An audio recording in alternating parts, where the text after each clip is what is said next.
the 3 picks for the Valkyries, I would be pretty confident in saying it should or is going to be one of 3 players. Justė Jocytė. I tried it again. We'll see. Kiki Iriafen or Shyanne Sellers. Those are the 3 players that I think will be a Valkyrie. I will be not that happy if Anissa Morrow is a Valkyrie. I'll be happy, but I won't because they drafted someone, but it's just not the player I want for this team. So I think it's between those 3 players. And I think if they had to rank it, I don't know how they'd rank. Maybe Lithuanian player first, maybe Kiki second, maybe Shyanne third. I would go with Kiki third. You know my thoughts. I've said them on this podcast. I've watched Kiki the most out of any of these players because I was a big fan last year. Jess Smith, the president of the Valkyries, had a talk at that I attended, and my question revolved around the draft, and she asked me who I would select last year, and I said Kiki Iriafen. So that just goes to show I'm a big fan. I just wasn't that impressed this year. And I was texting you and Ben in the chat, and I probably even said this on last week's pod about the advantage stuff, where it feels like she's like Kuminga.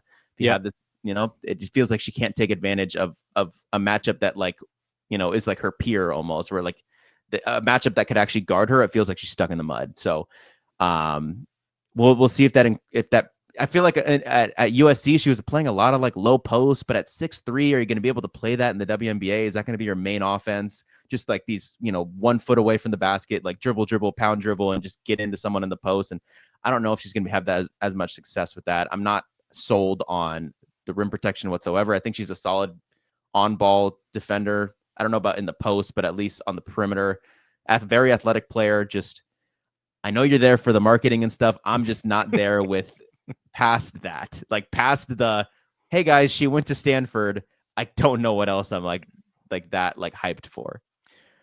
Well, I think the one thing that kind of got exposed is that her offensive game is very predictable. Very.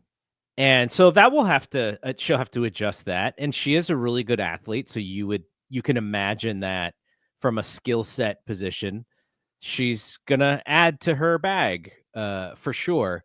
One thing I thought was kind of interesting is in this note in Sabrina's mock is that she's on the 2nd season of Full Court Press, which I watched the first season last year, which it's so well done. It was Caitlin, Camilla, and then Kiki Rice was last year.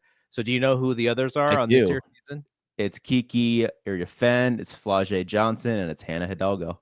Yeah, so that's that kicks off in about 3 weeks. So I love that stuff. So I'll watch. I'll have to check it out. I'll watch all of those shows.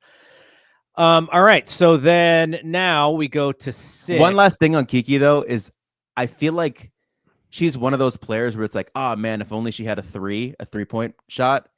I do think there's a possibility she adds one more than other players. Like Anissa Morrow needs a 3-point shot. I don't trust her being able to add one, but by Kiki just seeing her shot form from the free throw range, I think she can maybe extend her range a little bit. And 81% from the free throw line. I know scouts like to look at free throw percentage to judge 3-point percentage, so it's good.